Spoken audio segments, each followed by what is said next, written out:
Ceci est un livre audio autogénéré par Google. Ethnographique. Collection dirigée par Pascal Lerest. Ethnographique veut entraîner l'œil du lecteur aux couleurs de la vie, celles des quartiers et des villes, des continents et des îles, des hommes et des femmes, des jeunes et des vieux, des blancs et des noirs. Saisir le monde et le restituer en photographie instantanée, de façon sensible et chaude, proche et humaine, tout en préservant la qualité des références, des méthodes de traitement de l'information et des techniques d'approche est notre signe et notre ambition. Déjà paru. Bertrand Arbogast, Voyage initiatique d'un adolescent. Lancelot et le Vieux, 2009. Mohamed Dardour, Corps et espace chez les jeunes Français musulmans. Socio-anthropologie des rapports de genre, 2008. Jacques Huguenin, La révolte des vieilles, les panthères grises toutes griffes dehors, 2003. Pascal Lerest, Dérive du sexe, 2003. On ne voit bien qu'avec le cœur. Solo se vêt bien quand elle corachonne. L'essentiel est invisible pour les yeux. L'eau essential est invisible par Allosoros. Le Petit Prince. Antoine de Saint-Exupéry a été hospitalisé un mois au Guatemala, en 1938. Avant-propos. Mon voisin de maïs m'a permis de me réconcilier avec l'écriture. Je n'avais pas écrit depuis bien des années et au fil du temps, ce rêve m'apparaissait de moins en moins réalisable, parce que trop difficile. Jusqu'à mon arrivée au Guatemala. Je suis partie dans ce petit pays d'Amérique centrale quelques semaines après mon diplôme. J'ai eu la chance d'y vivre 5 mois en tant que boursière tandem. Cette bourse, délivrée par la France et l'Espagne par le biais de leurs ministères des Affaires étrangères respectifs, consiste en la réalisation à deux d'une mission de coopération dans un pays en voie de développement. La nôtre a été pilotée par l'Agence espagnole de coopération internationale et de développement, AECID, au sein du Centre culturel d'Espagne à Guatemala Ciudad. Je n'avais jamais mis les pieds en Amérique latine. Les années précédentes, j'avais vécu en tant qu'étudiante dans différents pays, tous européens. J'avais aussi voyagé hors d'Europe, mais toujours dans des pays développés. C'est certainement cette virginité du regard, et cet esprit enfermé dans les a priori, qui ont été à la source de ce récit. Aux côtés de mon collègue espagnol et désormais ami précieux, j'ai réalisé une mission de terrain sur l'ensemble du territoire guatémaltèque. Le Centre culturel d'Espagne dont nous dépendions souhaitait renforcer sa coopération avec les acteurs locaux. Il s'agissait ainsi de répertorier les associations et les collectifs culturels, d'aller à leur rencontre pour comprendre leurs activités, et enfin d'écrire un rapport de notre mission pour le compte de l'AECID. Ce n'est ni le lieu ni l'objet de ce livre que de parler des forces et des nombreuses faiblesses de la coopération culturelle espagnole au Guatemala.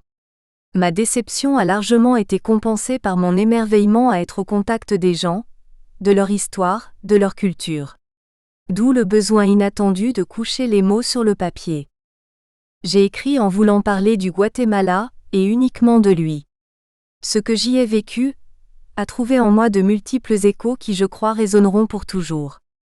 C'est un pays peu connu comparé à d'autres terres latino-américaines. Sur les cartes, il figure souvent sans nom. Dans la presse, on ne le croise qu'après une grosse catastrophe naturelle, à la météo on passe au-dessus ou au-dessous de lui. Peu de gens en connaissent la véritable forme, et moins encore ont eu vent de son histoire. Le tourisme y est bien moins développé qu'ailleurs. Et puis je me suis rendu compte qu'en écrivant sur l'autre, on écrit forcément aussi sur soi. À vrai dire, la première ébauche n'était destinée qu'à mes proches. Les conseils de mes proches et la confiance de Pascal Lerest, directeur de la collection ethnographique aux éditions L'Harmattan, m'ont encouragé à prendre du recul sur mon écrit. Plusieurs mois de retour en France m'ont aidé à le mûrir sans le dénaturer, comme je le craignais au départ. En couverture, j'ai tenu à faire appel à l'art d'un ami photographe rencontré à Quetzaltenango, Henning Sac-Moral. J'ai pensé, quoi de mieux qu'un œil interne pour entamer l'approche du Guatemala ? Quoi de plus vrai qu'une âme indigène descendante des ancêtres mayas ? Mon expérience au Guatemala a été passionnante et inoubliable. Difficile et angoissante aussi, pour avoir vécu la moitié du temps dans la capitale guatémaltèque, au climat d'insécurité et de violence particulièrement pesant. Mais grâce à ce séjour, je porte un regard différent sur beaucoup de choses. Je suis rentré en colère contre mon monde, qui m'avait caché ce pays qu'il méconnaît, ses heures noires, et ignore jusqu'à ses beautés. Puisse ce livre vous donner l'envie de partir pour poser vos yeux sur elle. C'était arrivé alors que je sortais de cette librairie qui me plaisait tant. Je descendais la rue. Une rue vierge d'asphalte, faite de pierres blanches irrégulières que mes pieds s'étaient pourtant habitués à fouler sans effort. Il n'y avait pas grand monde à cette heure-là.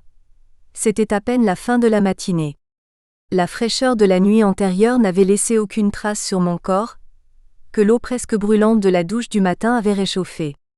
À Quetzaltenango, le soleil offrait un bain de lumière et de chaleur aux maisons modestes et colorées, transformant du tout au tout ma définition européenne de l'hiver. Même à la tombée du jour, les températures ne descendaient jamais aussi bas que sur mon continent.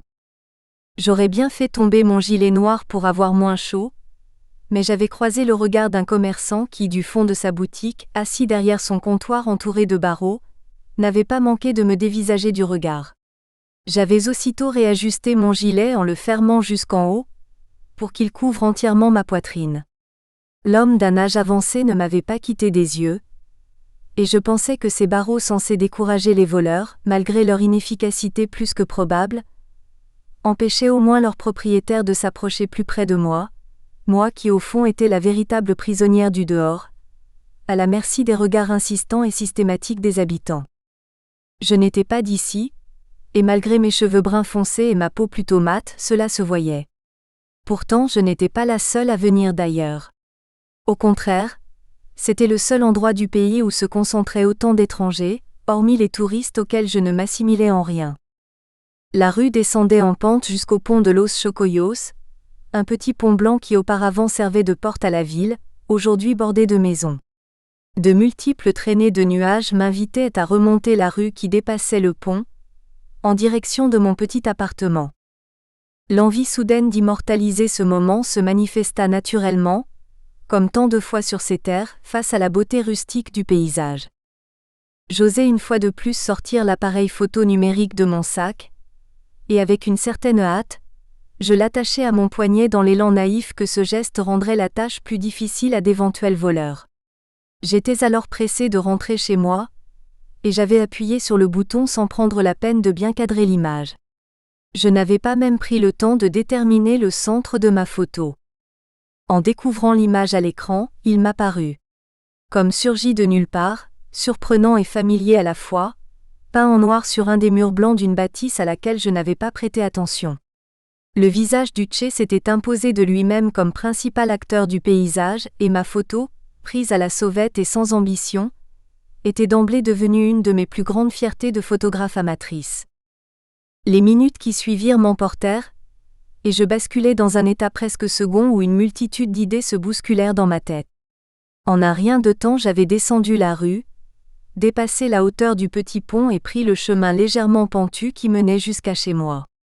Arrivé devant ma porte, je saluai de façon machinale Lydia, ma propriétaire toujours enjouée, mais ce matin-là je ne lui laissai pas l'occasion d'entamer la discussion, montai les escaliers 4 à 4 en passant devant elle, jetai négligemment mon sac sur une des chaises de mon salon et trépignai d'impatience en attendant que mon ordinateur portable se mette en route.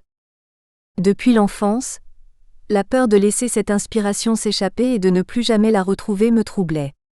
Lâche, paresseuse, j'en avais abandonné des bulles de mots parfois avant même d'avoir tenté de les assembler, de les unir, et de même il s'était évaporé dans l'air, écrasé contre un meuble, laissant dans mes doigts d'enfant des pulsions inassouvies. Mais depuis quelques minutes, l'intrusion du Che avait fait renaître cette envie. Plus avide que jamais, je la sentais grandir. En buvant quelques gorgées d'eau, comme pour éclaircir ma voix intérieure que je m'apprêtais à dévoiler, je répétais les premières phrases qui frappaient à la porte de mon esprit et qui jouaient à m'échapper puis à m'habiter de nouveau. Encore insaisissable, déjà obsédant de passage, mais pour combien de temps ? Les mots feignaient de se cacher avant de réapparaître, et de tourner en rond.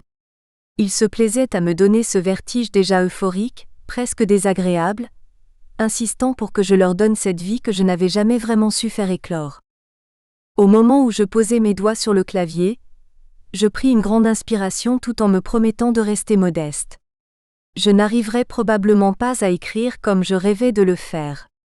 Mais le visage du Che était toujours présent à mon esprit, et je ne pouvais décidément pas laisser ma photo mentir si impunément. La figure du Che ne m'avait pas étonnée, loin de là. J'avais eu l'occasion de la croiser à maintes reprises en photo, sur les murs, en couverture d'innombrables livres ici et là, ou encore dupliquée sur un rétroviseur de voiture aux côtés du visage de Jesus Christo. Les deux formaient à mes yeux un duo surprenant, mais tellement commun en Amérique latine. Sur ma photo près du pont s'était vicieusement insinué le cliché latino-américain par excellence, un combattant au mythe transcendant les frontières internes du continent et même au-delà. Et précisément, l'image du révolutionnaire est tellement représentative du continent américain que sa présence m'apparaissait presque incongrue. Et moi, après plusieurs semaines passées à bâtir des souvenirs plus inattendus les uns que les autres, presque sur le départ, j'en étais donc encore à réduire les choses à cela, et pire même, je les ramènerais avec moi ? Pas question. Cette photo mentait, j'en étais sûre. Avec le temps, elle m'induirait à nouveau en erreur. De ce pays-là, de son histoire, de ses volcans, de ses blessures et de ses infinités de trésors trop méconnus, finirais-je aussi par tout oublier ? Impossible. Quand bien même la période passée sur ces terres paraîtrait courte pour oser prétendre faire entendre ma voix, la sensation, la certitude même était là, celle de chérir le jour où je m'étais laissé doucement happer par ce qu'alors je ne comprenais pas.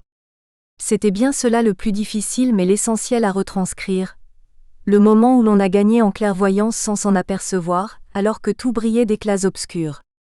Le défi personnel d'écrire se mêlait à une envie d'offrir quelque chose à ce lieu avant de le quitter, même s'il ne s'agirait que de l'impression désordonnée, voire erronée de mes yeux nés ailleurs.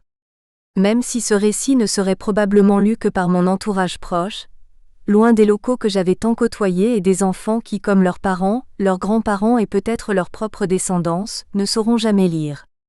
C'était un besoin urgent de remercier, mêlé à la nécessité de reprendre conscience, mais avec le rêve toujours... Nous espérons que vous avez apprécié cet aperçu. Pour continuer à écouter ce livre audio sur Google Play Livres, utilisez le lien dans la description de la vidéo.